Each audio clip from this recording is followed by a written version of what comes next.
നമസ്കാരം, എല്ലാവർക്കും പ്രവാസി മലയാളിയിലേക്ക് സ്വാഗതം. സൗദിയിൽ കഴിഞ്ഞ ദിവസം കാലാവസ്ഥാ വ്യതിയാനം അതിരൂക്ഷമായതിനെ തുടർന്ന് കനത്ത മഴയാണ് അനുഭവപ്പെട്ടത്.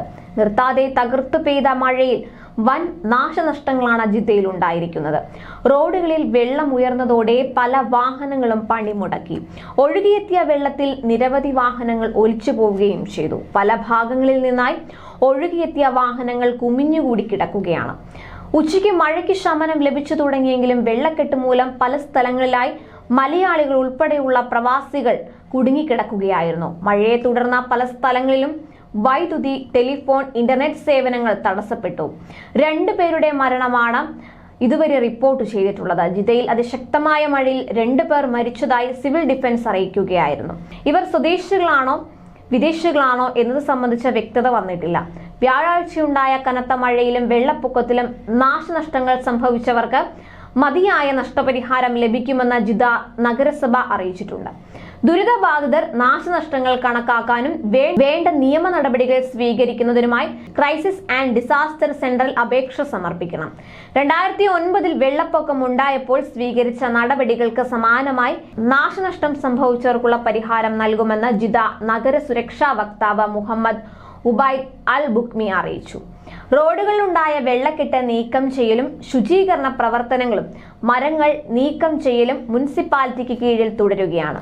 2009 മഴയെ തുടർന്നുണ്ടായ പ്രളയത്തിനു ശേഷം ജിദ്ദയിലെ വിവിധ മലയോര പ്രദേശങ്ങളിൽ കെട്ടിയുണ്ടാക്കിയ തടയണയാണ് ഇത്തവണ വൻ ദുരന്തത്തിൽ നിന്ന് ജിദ്ദയെ രക്ഷിച്ചത്. ഈ തടയണകൾ ജിദ്ദ നഗരത്തിലേക്കുള്ള വെള്ളത്തിന്റെ കുത്തൊഴുക്കിനെ ഒരു പരിധിവരെ തടഞ്ഞു നിർത്തി. വെള്ളത്തിന്റെ കുത്തൊഴുക്കിൽ നിയന്ത്രണം വിട്ട വാഹനങ്ങൾ പലതും തമ്മിൽ കൂട്ടിയിടിച്ചു. മലയാളികളുടേതുൾപ്പെടെ നിരവധി കച്ചവട സ്ഥാപനങ്ങളിലേക്കും വീടുകളിലേക്കും വെള്ളം ഇരച്ചുകയറി.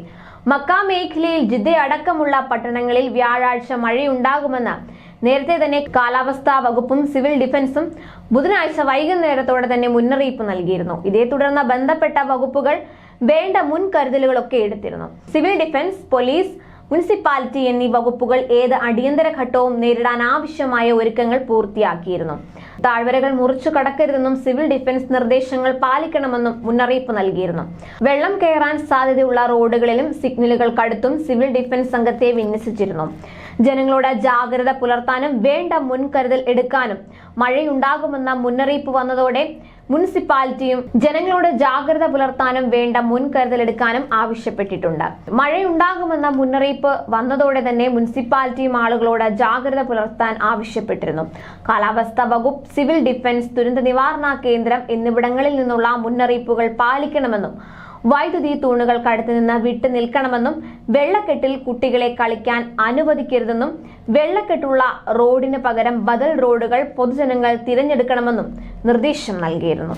കൂടുതൽ പ്രവാസി വാർത്തകൾക്കായി ചാനൽ സബ്സ്ക്രൈബ് ചെയ്യുക.